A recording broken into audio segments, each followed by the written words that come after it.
Alors, le Rav Moutsafi, c'est un Rav qui, de nos jours, qui est très connu en Israël, Rav Benzion Moutsafi, le fils d'un très grand kabbaliste.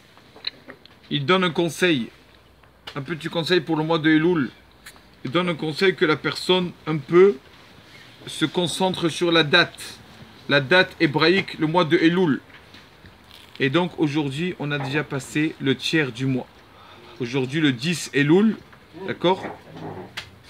Et donc, voilà, déjà, le tiers, on a passé... Voilà, il nous reste encore 20 jours, c'est vrai, mais regardez comme ça passe vite. Ces jours que Hachem nous a donnés, d'accord, ce cadeau-là, les 30 jours du mois d'Elul, et 10 jours entre Rosh Hashanah et Kippour, tous ces 40 jours-là, ce cadeau, voilà, déjà un quart qui est passé. Pourquoi ces 40 jours-là? Pourquoi ces 40 jours?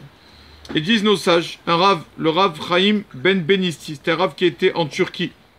Il dit que pendant 40 jours, quand une femme tombe enceinte pendant 40 jours,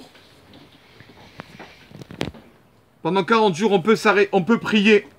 On peut prier, est-ce que, pour que ça soit un garçon ou une fille, 40 jours. Après, ça y est, c'est fait, c'est déjà fait. Ça ne sert à rien de prier. Que ce soit un garçon ou une fille, c'est fait. Donc, il y a 40 jours pour la conception de l'enfant, est-ce que c'est un garçon ou une fille. Donc, on voit que il y a c'est-à-dire déterminer la personne, on a 40 jours. Et dit comme ça, la personne, il veut se renouveler, être un nouvel enfant, être un bébé, être nouveau, être propre pour le jour du jugement. Hachem lui donne ces jours-là, ces 40 jours de Elul, de Rosh Chodesh Elul, jusqu'à Yom Kippour. Tout le monde connaît les initiales de Elul. Ani, le Dodiv et Dodili. Il dit, tout le monde connaît ces initiales, mais tout le monde oublie, il dit, la fin de ces 4 mots. Ani, la fin du mot Ani, c'est la lettre Yud. Les Dodi, Yud. Vedodi, Yud. Et l'Iyud, 4 Yud, ça fait 40 jours. C'est ces 40 jours-là où Akadosh Baruch Hu, d'accord, vous savez que 10, Yud, c'est le valeur numérique de 10. Vous savez que tous ces jours-là, comme Akadosh Baruch Hu nous attend, d'accord? Et donc il amène beaucoup, il dit, pourquoi aussi ces 30 jours de Elul? Il y en a, on a vu ça, c'est la notion de 30 jours dans les halachot de Pessah. Vous savez qu'avant, comment on faisait la colle? Comment on collait les livres? Avec de la farine. Avant, mais quand on a l'école, on n'avait pas de colle, on prenait de la farine. Donc, est-ce que quelqu'un, dans les lois de Pessah, il prenait la colle? Normalement, c'est quelque chose de Hametz. Quand on arrive à Pessah, comment on fait? C'est du Hametz. Quand on va maintenant déchirer les livres. Non. Si c'était 30 jours avant Pessah, cette colle a été mise, et après 30 jours, cette colle, elle a plus, ça s'appelle plus du Hametz, ça s'appelle du Hametz Noukché.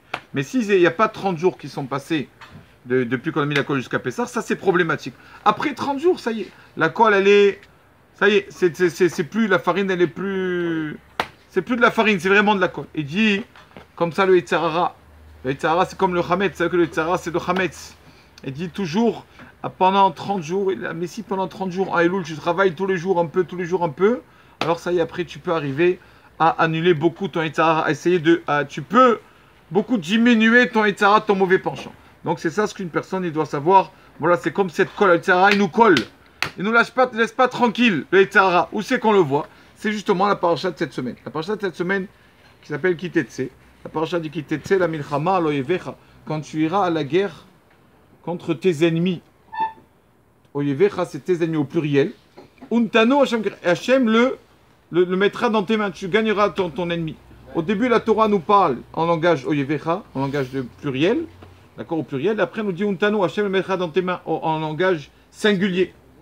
Alors, on parle de quelle guerre on parle? De quelle guerre on parle? C'est la guerre qu'on a tous les jours, la guerre du Yitzhara. En fait, le Yitzhara, c'est le même. Mais quoi? C'est plusieurs. C'est-à-dire c'est plusieurs. Il vient de tous les côtés, de toutes les façons. Un jour, il te vient avec le portable. On passe 1 heure au portable. Un jour, il te vient avec un beau film. On passe 1h30 un film. Un jour, il vient avec un match, 1h30 de match de foot. Un jour, il vient avec un café.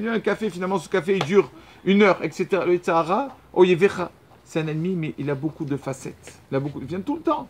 Mais c'est le même, toujours le même. Un jour, il dit, j'ai eu ça, j'ai mal de tête. Mais il te trouvera toujours, d'accord, il a une grosse armée, le Yitzhara. D'accord, mais c'est le même. Derrière tout ça, c'est le même, c'est lui qui veut te faire tomber. Il dit, ces personnes, il sait qu'il est à la milchama, il sait que c'est la guerre. N'oublie pas qu'il est en guerre, en fait, tous les jours.